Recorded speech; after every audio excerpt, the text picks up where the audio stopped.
하고 들어가 보면은 불안감이 과도한 게 아니냐 그런 게 알게 됩니다. 특검에서는 별로 걱정할 일이 아니라고 하는 그런 입장입니다. 예. 하나하나 따져보죠. 뭐 국정농단은 능력 없는 대통령이 국정을 엉망으로 했다는 간단한 얘기지만 그러나 법정에서 법으로 처벌할 수 있는 것들은 분명히 이제 뇌물 얼마를 어떻게 해서 받았고 대가가 뭐고 이게 나와야 되는 건데요. 예, 삼성 관련 재판부터 한번 얘기를 해보죠. 그렇죠. 국정농단 사건의 가장 핵심 중 하나가 삼성그룹 관련 뇌물죄 부분이죠. 뇌물에서 핵심이 뭡니까? 돈이 오고 갔느냐 하는 거잖아요. 그렇죠. 예. 삼성그룹에서 돈을 준 사실을 부인하는 진술을 들어본 적이 있습니까? 없는 것 같은데요. 초기에는 뭐 돈은 갔어요. 초기에는 부인하고 그랬지만 지금 재판 과정에서는 그 부분은 삼성이 부인하지 않습니다. 예. 박영수 특별검사는 뇌물죄에서 가장 중요한 것은 돈이 오고 간 사실을 밝히는 것이다. 그런데 이 부분에서는 다툼이 없다. 왜 돈을 줬느냐, 돈을 준 이유가 뭐냐 이걸 두고 서로 다투고 있다는 것이죠. 박 특검이 살인죄 수사를 예를 들면서 사람을 죽였다는 건 입증이 됐고 다툼이 없다. 그런데 왜 죽였느냐, 살해 이유를 가지고 다투고 있는 것과 유사하다고 얘기를 했습니다. 그러니까 가장 중요한 핵심 쟁점은 돈이 오고 간 사실에는 다툼이 없다. 그걸 잊지 말아라고 얘기를 하더라고요. 시체 자체는 범죄가 되지만 돈 자체는 그렇게 시체만큼의 범죄 입증은 안 될 것 같은데 좀 약간. 그러니까 성완종 리스트 관련해서 이완구 전 총리나 홍준표 전 경남지사가 항소심에서 무죄가 선고됐는데 이유는 돈을 줬다는 진술을 믿지 못하거나 입증이 안 됐다는 것이지. 그렇죠. 왜 돈을 줬느냐는 건 아니라는 거죠. 그러니까 이게 돈을 주고 간 사실이 입증이 되면은 나머지는 간접 증거나 정황 증거로 충분히 입증이 가능하다는 얘기를 하는 거고요. 간접이나 정황이 아닌 결정적인 뭔가를 좀 있어야 되는 거 아니냐. 근데 그 얘기 아닙니까?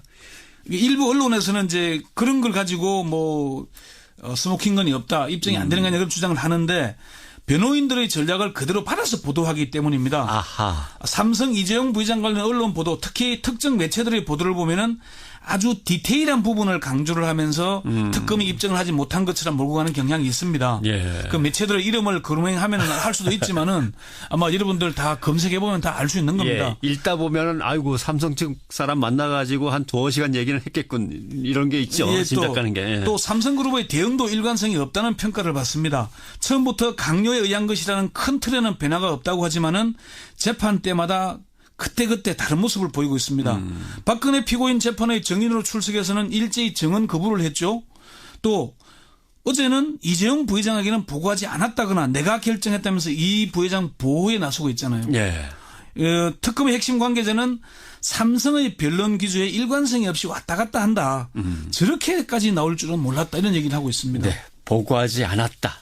보고를 왜 안 했냐고 나중에 질책을 받으면 책임까지 지려고 했다 뭐 이런 식으로 해서 윗사람을 보호하는 그런 것들이 많이 나왔습니다. 전두환 노태우 두 전직 대통령도 재벌 총수로부터 이른바 통치자금 명목으로 거액을 받았는데 결국은 뇌물죄로 처벌을 받지 않았습니까? 예.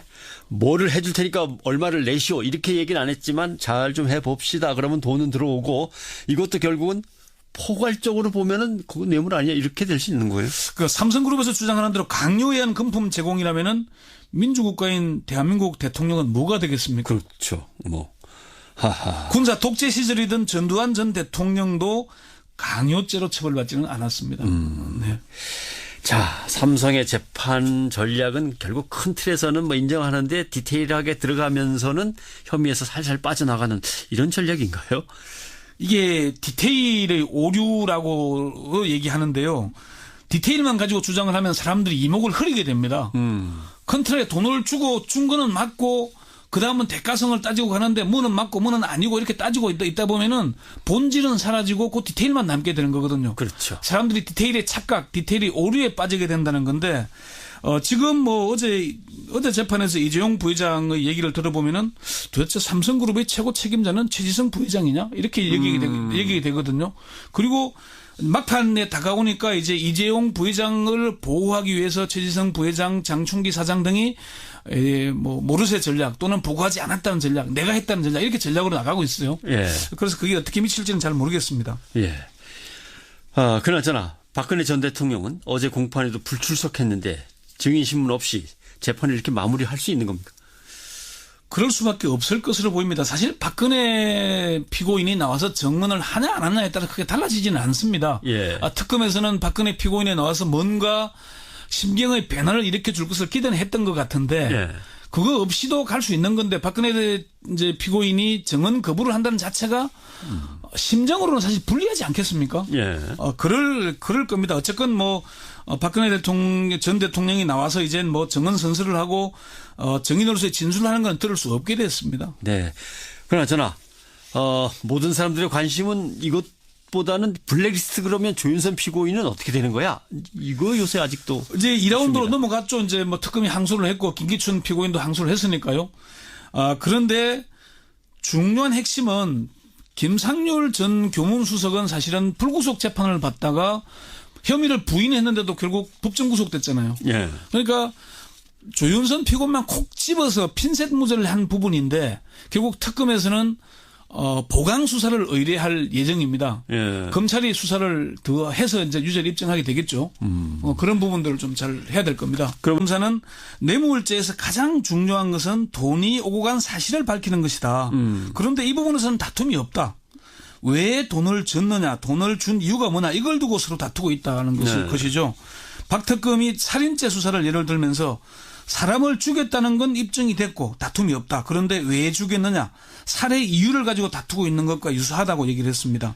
그러니까 가장 중요한 핵심 쟁점은 돈이 오고 간 사실에는 다툼이 없다. 그걸 잊지 말아라고 얘기를 하더라고요. 시체 자체는 범죄가 되지만 돈 자체는 그렇게 시체만큼의 범죄 입증은 안 될 것 같은데 좀 약간. 그러니까 성완종 리스트 관련해서 이완구 전 총리나 홍준표 전 경남지사가 항소심에서 무죄가 선고됐는데 이유는 돈을 줬다는 진술을 믿지 못하거나 입증이 안 됐다는 것이지. 그렇죠. 왜 돈을 줬느냐는 건 아니라는 거죠.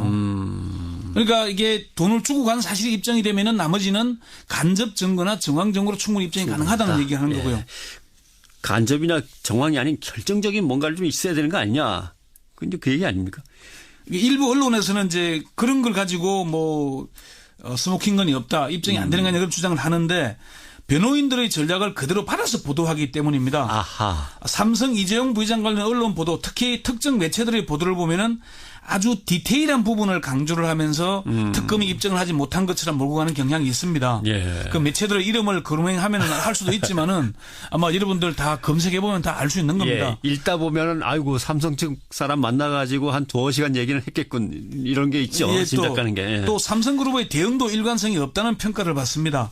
처음부터 강요에 의한 것이라는 큰 틀에는 이렇게 될 수 있는 거예요? 그 삼성그룹에서 주장하는 대로 강요에 의한 금품 제공이라면은 민주국가인 대한민국 대통령은 뭐가 되겠습니까? 그렇죠. 뭐. 하하. 군사 독재 시절이던 전두환 전 대통령도 강요죄로 처벌받지는 않았습니다. 네. 자, 삼성의 재판 전략은 결국 큰 틀에서는 뭐 인정하는데 디테일하게 들어가면서는 혐의에서 살살 빠져나가는 이런 전략인가요? 이게 디테일의 오류라고 얘기하는데요. 디테일만 가지고 주장을 하면 사람들이 이목을 흐리게 됩니다.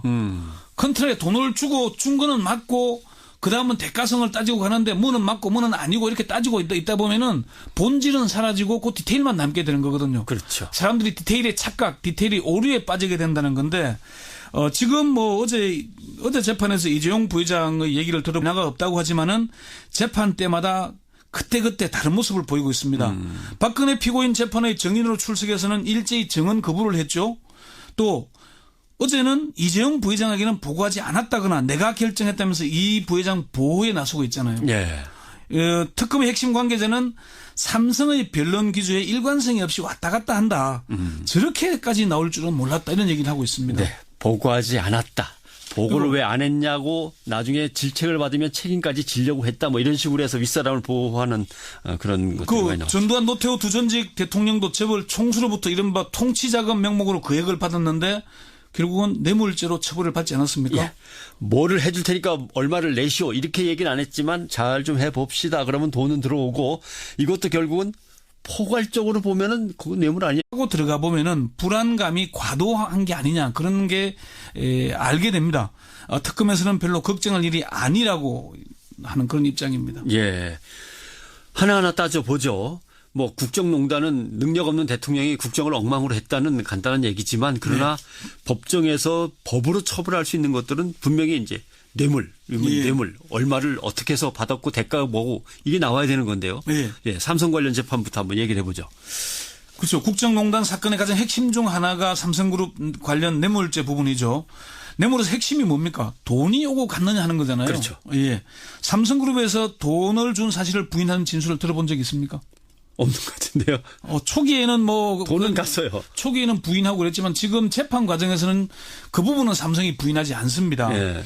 박영수 특별